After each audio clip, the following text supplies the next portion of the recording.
Alright, working on the Thunderbird, the 65 T-Bird. Got the front bumper off. I've got the headlight bezels out. I'm labeling everything. Bumper bolts, headlight screws. Because from my experiences, by the time you're ready to put it back on, you'll have no idea where they went. So I'm not going to try to, I will be labeling everything and bagging it. Bag and tag everything. Anyway, this is the start of the project. So I'll get the bumper off and I'll continue on. I'll take the headlight buckets out. Really, this car is coming apart, so I can just keep working my way back. Okay, I'm taking the fenders. And the fenders off, I have the cowl off. Come off pretty easy. Nothing really is coming off too hard on this vehicle. This fender here is mostly unbolted. I still have the inner door side to do. This fender here is ready to come off. I'll take this off once I get the fender off. But wow, someone did some nice body work here. Whew. Boy, oh boy, oh boy. I sure hope I do better than that when I put it back together. That's a lot of filler, mesh and everything else in there. Anyway, she's coming, so I got a lot of repairs to do in this area for sure. But easy to get at, so not bad. Well, taking the windshield washer bag off, I come across these interesting retainers. I wonder if that's because it's a Canadian edition car. It's got the Labatt's 50 retainer and Labatt's Blue retainer. It might be factory, I don't know. You never know what you find in these old things. Alright, let's get this fender off. I get my gloves back on. Wherever I did with them. I did have tetanus shots before I started this, but I've had tetanus shots for quite a while. Try to keep them up to date. Up my tetanus shot up to date working on this stuff. Alright, let's see. Oh yeah. There's the fender. See that antenna wasn't hooked up by much. Nothing at all. Alright. I'll get the C feathers all off of it. And save them, and the fender is pretty much garbage. Okay, there's the fender all off. The car's in solid condition underneath the skins. She's all good in here. This car's got good bones. The sheet metal makes it look bad, but overall she's pretty darn good shape in the structure. Seam sealer, wow. Ford poured that in. I think that you could use that that RV stuff for that. Anyway, lots of seam sealer. And in here on this structure, other than this edge here that needs to be replaced, underneath here will need to be replaced too. So I'll have to build a new box for that. That's pretty straightforward stuff. But she's solid where it joins onto the body. And all down in here, she's solid. It's a solid car, even though it doesn't look like it. You get past, if you can get past the sheet metal rust and take a look at the actual bones of her, she's pretty solid. Okay, front fenders are off, engine hood's off, cowl's off. Now, and the bumper is off as well. So now, since what I want to do is I want to start from the doors forward, stripping everything off. I want it completely stripped of parts. That means the rad, wiring harness, engine, all has to come out, brake booster, all that stuff. I will leave the control arms and stuff on for now in case I need to use it as a roller. But before we go crazy on it, let's turn the light on here and have a look at what we have. So like I was saying before, the bones are good in this car. And anybody that's not familiar with these Thunderbirds, this is a structure, it's a unit body design. Very similar to new cars today. There's no frame in this car. It all relies on this patchwork of spot welded steel. If this is all gone, like all that stuff, this car wouldn't be worth fixing. But I know when I bought the car, I checked all that. And it is solid. Yeah, the sheet metal looks terrible. I agree. But you look at all this, I mean, this is the only structural issue up front on both sides of these right here, and those are easy to fix. And so yeah, even have original paint marks on the engine, on the frame, well, subframe. I don't even know if it's called subframe. It's all one frame. And on the other side, the same deal. I don't know if there's a paint mark or not, but no, 46 was the number on that side. But I think I showed you this already. But it's all solid except for this, again, this part here. All the rest of the stuff outside of that is just sheet metal, can be fixed up. So let's get on this and we'll get the rad out of her.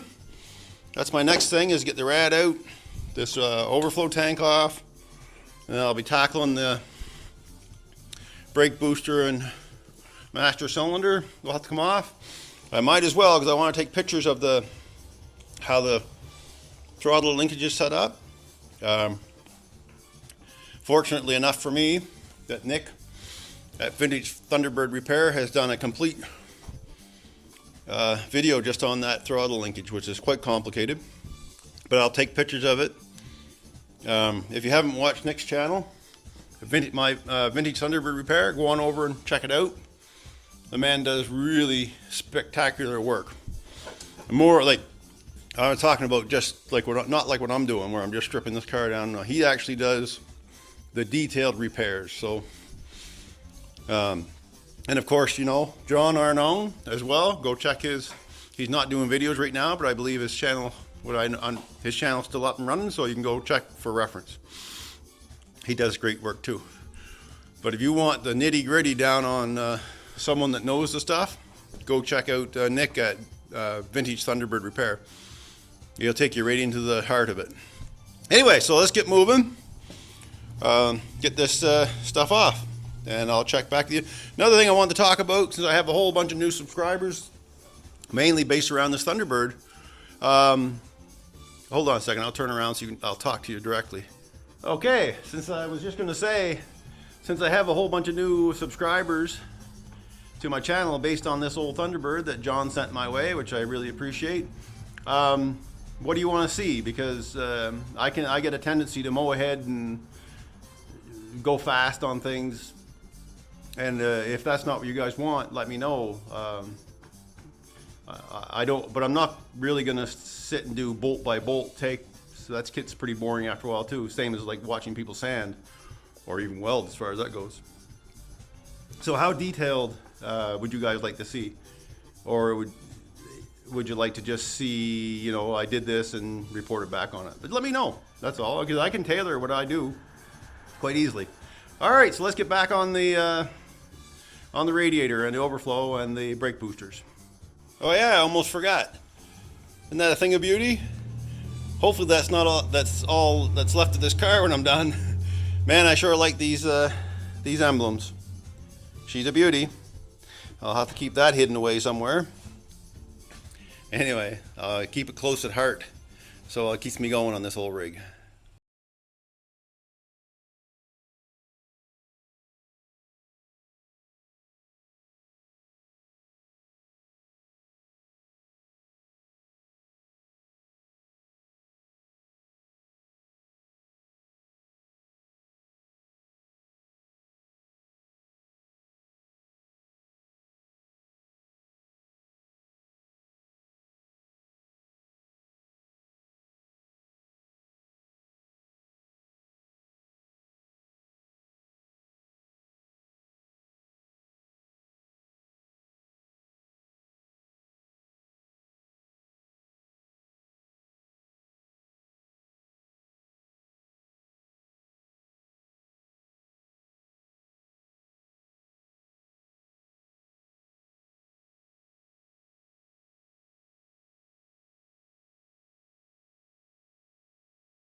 Alright, there's the rad and the alternator off.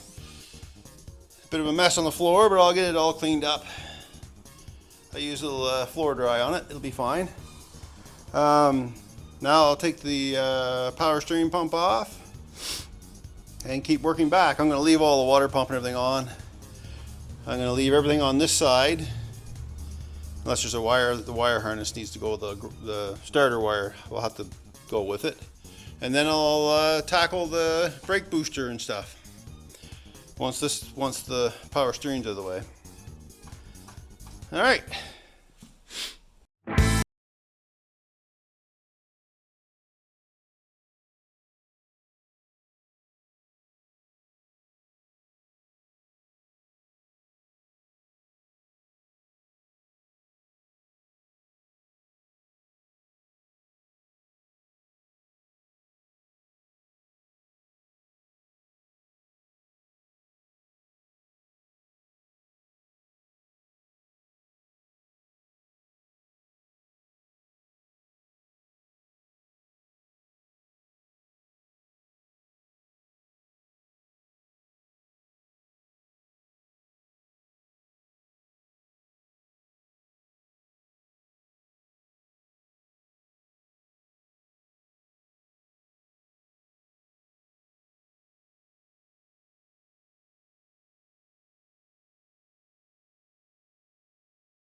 Okay, that's the front of the engine. Minus this belt, doesn't need to be on here. Put them on top. Like saving, you see me saving all those hoses and everything. I'm not going to reuse those.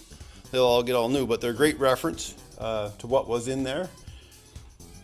The same with the belts. I know it works. There's a couple of issues I see around that alternator. I'm not sure what they managed to do there, so I'll have to straighten that out. Anyway, that's the front of it. Fuel line is already off because I took it off. The fuel line from the body, I took it off because that's how I was running it off a tank. So let's move back here, and I'm going to get rid of these hoses. The power steering hose, and this is the hose that goes to the windshield washer. And there's a return that runs down around by the power steering. But I'm not going to worry about that until that's actually all on hook, because that was on the support. I don't know if I think I'll just leave those for now. I'll take this one out because it's in the way, and then I'll take that brake booster off, and that'll give me access to the throttle linkage and the rear of the transmission. And then I can bring my engine crane in and start. Oh, and I still have this harness here to take off for the starter. Small stuff. The exhaust is pretty much gone on it. Like it's like there's only about 2 feet of pipe left on there anyway. So I'll just take a Sawzall and cut it off, or my grinder, and I'll snip it off. What's left of it. It probably would come out with it the way it is. And I'm still contemplating to do engine and transmission together, but I'll think about it. These cars here, I mean, in theory it should come out with the transmission on it, but I'll think about it. All right, let's get on to the brake booster and stuff.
All right, there we go. I got the brake booster where I can get at the pin. Man, that was stiff. No wonder the brake pedal never returned on this. I had to pry it. I had to pry the whole thing ahead and lift on the booster at the same time to get that arm out. Whew. Well, I had to, of course, also had to undo it off the brake pedal. So that's something, if you've never done this, you have to go inside and unhook it off the brake pedal. Well, you can probably get away without unhooking on the brake pedal because it does have travel back that way. But anyway, you still have to pull this way.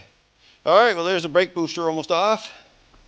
And I'll get this off and see what else I can strip off this before I start taking the engine bolts out.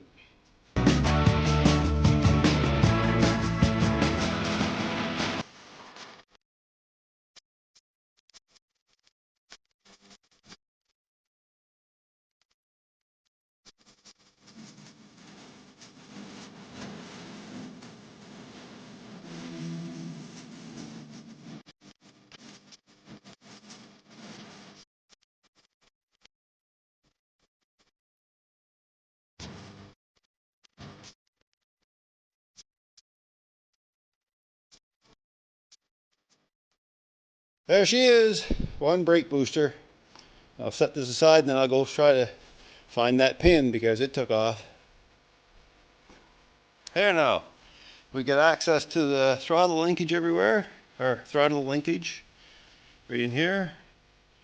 So it appears either this has been changed or it's a different, nope, there it is over here. Here's that whole setup. Bolts to the firewall, goes up, there's an arm that comes up and an arm goes in, which is this Gormet's all out of shape. Actually, it's in good soft shape, it just needs to be put back in place. And it goes down there, and then there's another bracket that it bolts onto on the back of the engine. Or back of the transmission rather, sorry, not the back of the engine. Well, in the bell housing bolts. So that bracket's in place, that bracket there, that transfer hinge brackets in place, and it appears like it's all pretty much there. I don't think that spring is where it's supposed to be, but anyway, I'm not going to tackle the engine today. It's Sunday, so I'm going to go edit this video stuff, see if I can give a little content to the people. But yeah, she's coming along pretty good. And like I said before, I'm only going to deal with this here for the first few videos, first couple of videos, just getting the engine, transmission, this whole engine compartment area stripped out, and I'll also get that wiper, motor, and regulator out of there. And once I do that, I'll decide which direction I'm going after that. I was thinking the doors and the interior. But anyway, for now, I'm going to call it quits on this video, and I hope this was helpful to anybody. I hope you enjoyed watching. And I know it's not really a tutorial video, but hey, you might see something that you want to know more about, and just leave it in the comments if you want to ask a question about something and if you want to see me take something specific apart, I'll go ahead and do that. Make a video of it and put it up there. All right, guys, thanks a lot for watching, and see you in the next one.